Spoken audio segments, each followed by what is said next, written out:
Greetings, everybody.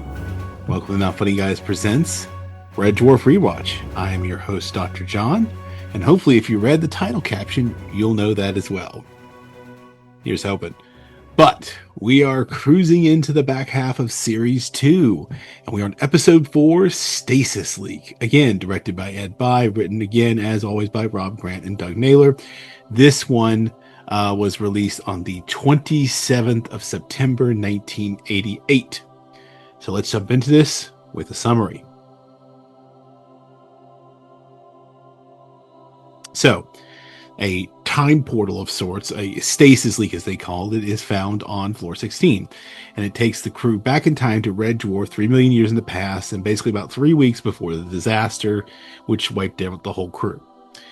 Rimmer spends his time trying to find a way to convince himself, his past self, to go into the stasis pod, the spare one, so he will survive, while Lister is determined to basically get the same thing, but for Kochanski.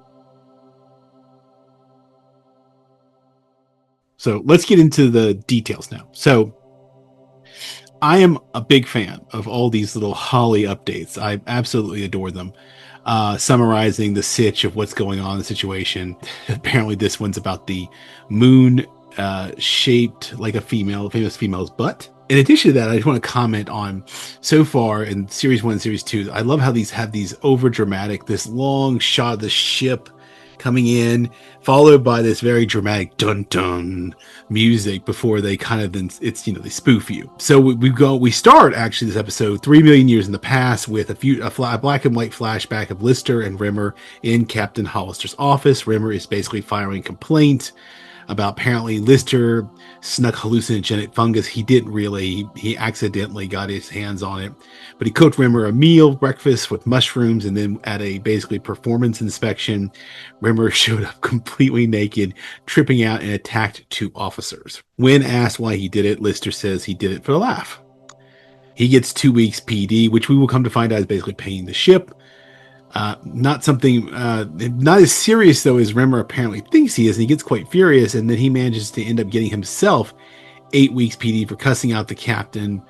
And apparently he tore up and ate a photo of his wife and stuck a pencil with the rubber end up into Captain Hollister's nose. They're walking down the hall discussing this when future Rimmer, if you're paying attention, holding his hand up, walks past them, avoiding them. In the quarters, he sinks into the table when they come in there to get their gear to go do the painting of the ship. When Lister leaves, he pops up, promising Rimmer, like, look, don't freak out.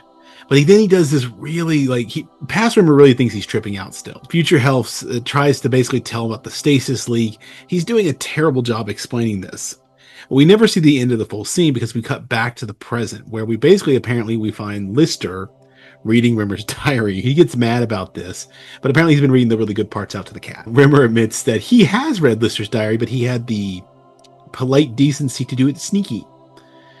He finds out why. Apparently Lister found a photo of Kochanski in her quarters with her being married, basically to Lister, with a goatee, and he's like, how can that happen? Then he goes basically back to Rimmer's diary and talks the whole thing he wrote about the hologram and the table and the stasis leak, and he's like, this is what this is. It's connected. And the cat basically provides them with a old cat saying, what are you talking about, dog breath? Yeah. So they go find the stasis leak. It's on floor 16. When they ask Holly what the stasis leak is, he says the leak in stasis. He doesn't know. And once more, Rimmer calls him out for his IQ. Supposedly 6,000, but it's not different than 12,000, I think, car park attendants. Floor 16 is approximately 2,567 floors down for them. And so they're basically getting in this large elevator shaft that's like basically giving them in-flight info like they're on a plane ride. Super long.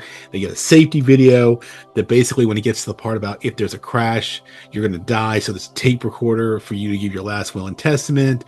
There will also be a thing that drops down that offers like sedatives and cyanide. And of course the cyanide pill is taken by the video lady and she falls over.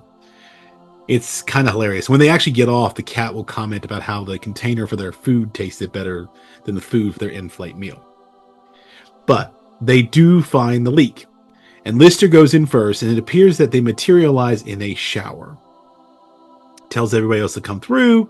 Cat comes in and Rimmer like jumps, and they're now in the shower. They're talking about the stasis leak back and forth with the cat, trying to explain it, and nothing registers with him until they say magic door. They now figure out that they're 3 weeks before the crew gets wiped out. They try to test out, like, can we bring somebody back with us? And so they take a bar of soap. It turns into dust. Rimmer even makes the joke that they should bring him back. And he asks Rimmer, what do you want to bring back? And he says himself, and the cat goes, do it.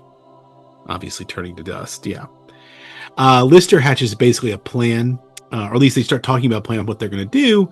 And they're kind of doing this sort of odd couple back and forth, as they always do. Rimmer bemoaning his life. They're in their dorm, basically in the bunks in their room. Yeah, he talks about a pet lemming at one point. Rimmer does that he had to kill after it attacked him. And apparently Lister hatches a plan that he can use the spare stasis pod. Lister wants to use it for Kachansky. Rimmer wants it to be for him. And they now have a conflict. Is it going to be Chrissy or is it going to be Whimsy? So the cat and Lister the next morning are planning to go back. Cat doesn't want to wear this jumpsuit. He wants it to fit in. Lister is basically telling him you have to. Lister knows Rimmer has snuck off during the night, and Holly is now being transported around as a watch. So they get back to the stasis leak. They step through. This time it gets really embarrassing, awkward, because someone's in using the shower. Lister basically uses the excuse that he's a kissogram and then runs away. Cat comes in, looks down at the man's genitalia, and says, personality that counts. So we get a dick joke. Yeah. Then we get to see Peterson again. Peterson. He's picking up some chicks, and then Lister shows up all excited to see him because this is not his Lister who he saw at breakfast. He embarrasses Peterson and really pisses him off, ruining his chance with the ladies. They walk past Lister and Rimmer in that hallway too, followed by Rimmer from the future, who we saw earlier, sneaking past, waiting to talk to the past Rimmer. So this time we get the full talk. It's very confusing, very convoluted. Past Rimmer thinks he's still high, and future Rimmer is doing a terrible job of being direct, straightforward about this. And so he realizes he's been too confusing, and so he lets him says, "I'll come back, talk to you later." Captain Hollister now comes in wearing a chicken suit for the costume party. Rimmer thinks he's hallucinating. He tells him to go away. He ends up attacking him because the Hollister had come to apologize for the 8 weeks, saying he may have overreacted, blah, blah, blah. But then he said, I give you 8 months, and then it's 8 years. And then he paints on the chicken cat face. I think at this point he gets committed, because we'll see this later. Listy makes it to Chris Kachansky's quarters. She's on planet leaves. They go to the hotel. We get to see some lovely self-talking luggage. And the cat assaults a woman who's wearing a fur, claiming to save her from a dog. They do find Chrissy's room. It's the honeymoon suite, and shows up that she's married to some other guy. They think it's the other guy in the photo we saw. Lister does this wonderful rant about responsible men going antiquing and drinking wine, everything with wine.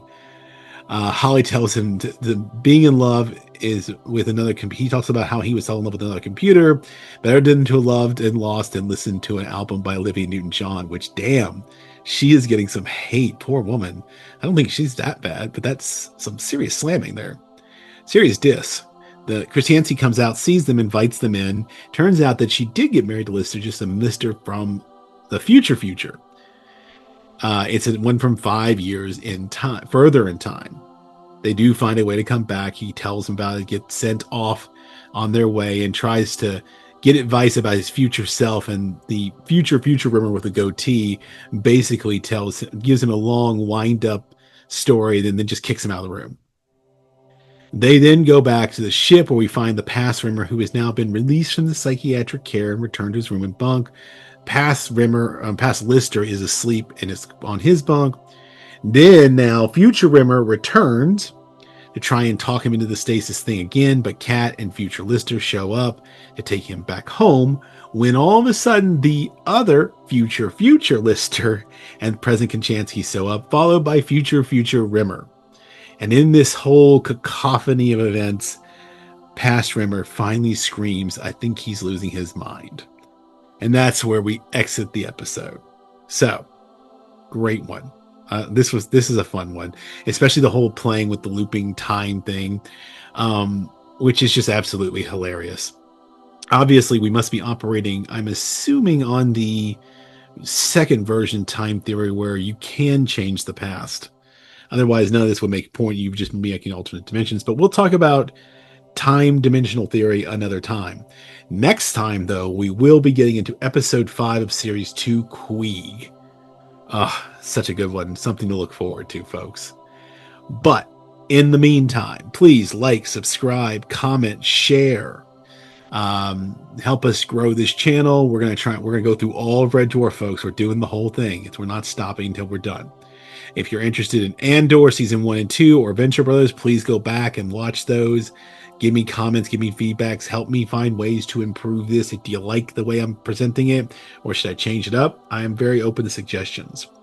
In other news for the rest of the Not Funny guys, if you are interested in hearing about our movies, we're going to be we actually have started our run on the Star Wars films. We're venturing into dangerous waters here, folks. We should have our episode. You should be able to find our episode on episode 1, Phantom Menace, up, and we're going to cover just the films. So that will be the first, second, and third trilogies plus Solo and Rogue One. Okay, that's all we're covering. If you want to see the TV stuff, we might get around to it on this channel. Additionally, there is the Wrestling with the Horror Doll with Casey and Eric, where they talk about horror movies and wrestling, and they are making plans to go to Fright Night, so you will be seeing content from that coming up, I think, around the end of next month when they'll be there. They're going to be doing a lot of content from there. There's also Thinking About Thinking with myself and Dr. Kristen. We've got some episodes up there. There's some really recent one where she got me wound up on a rant. Yeah. She's pushing my buttons on purpose. I'm going to call her out for it next time. But all places that you would want to find us and contact us can be found down in the description. All our social medias to contact us, to throw in ideas. We're open to a lot of suggestions. We love hearing from fans. But that is where we're going, and I will see you next time. Until then, don't be a smeghead.